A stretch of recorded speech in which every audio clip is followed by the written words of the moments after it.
Ça y est, c'est le grand jour, tu viens de recevoir ton Héliobot. C'est donc parti pour ton aventure en robotique. La première étape, ça va être de le construire, donc attrape ton meilleur tournevis et c'est parti pour le construire ensemble. Voilà toutes les pièces du robot, à l'exception de deux qui sont encore cachées dans la coque. Il va falloir qu'on les détache, pour ça il y a juste à appuyer dessus jusqu'au clic. Si tu as encore des petites pattes de fixation, tu peux les détacher elles aussi.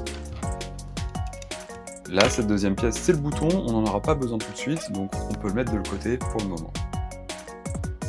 On reprend la première pièce, c'est tout simplement le support de la petite roue à billes qu'il va falloir fixer par l'intérieur avec une vis. Pour le serrage de la vis, il n'y a pas besoin d'aller trop fort. Quand tu sens un peu de résistance, fais encore un petit quart de tour et ça suffira largement. Maintenant que c'est bien fixé, on va pouvoir y insérer la bille. Pour ça, il y a juste à la clipser. Voilà, ça tient bien, on va pouvoir passer au moteur. Prends le premier moteur et plie délicatement le câble vers le haut. Puis, tu peux le présenter dans la coque en faisant en sorte que le dessus du moteur arrive bien affleurant avec le haut de la coque. On passe ensuite au deuxième moteur, donc pareil, on plie le câble et on le présente dans la coque.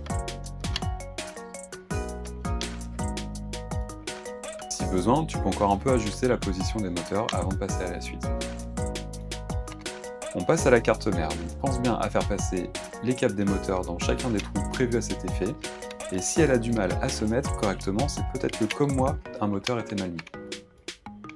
Une fois que les deux côtés de la carte mère sont bien alignés avec les bords de la coque, on peut passer à sa fixation. Pour cela, on aura besoin de visser 4 vis, 2 de chaque côté du robot.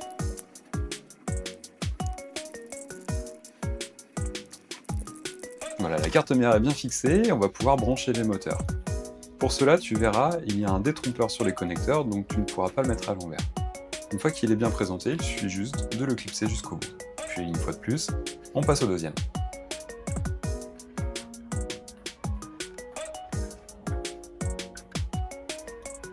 Ok, on passe ensuite à la coque du dessus et on va reprendre notre petit bouton de tout à l'heure.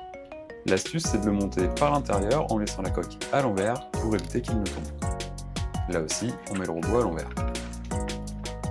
On présente et on teste le bouton. Ça fonctionne, c'est bon, on peut le fixer. Là aussi, il y aura 4 vis, cette fois-ci 2 à l'avant et 2 derrière.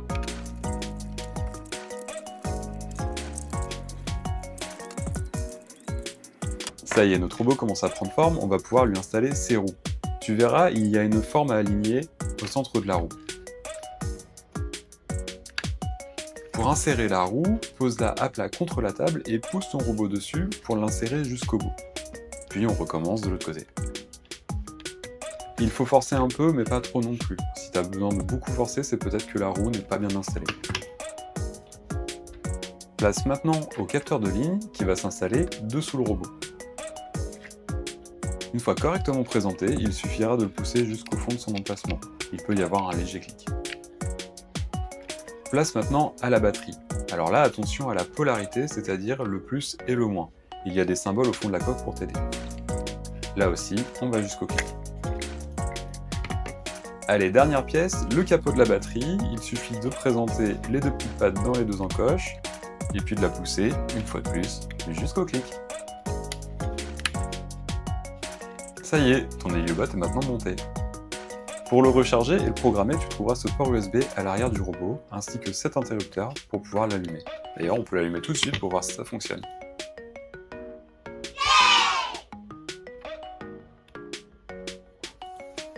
Ça y est, ton Héliobot est maintenant construit. Tu vas donc pouvoir apprendre à le programmer. Pour ça, on t'a prévu plein de tutoriels ainsi que des défis. Donc, je t'invite à suivre nos prochains tutoriels. Comme ça, tu vas devenir un expert de la programmation et de la robotique. Allez, à plus!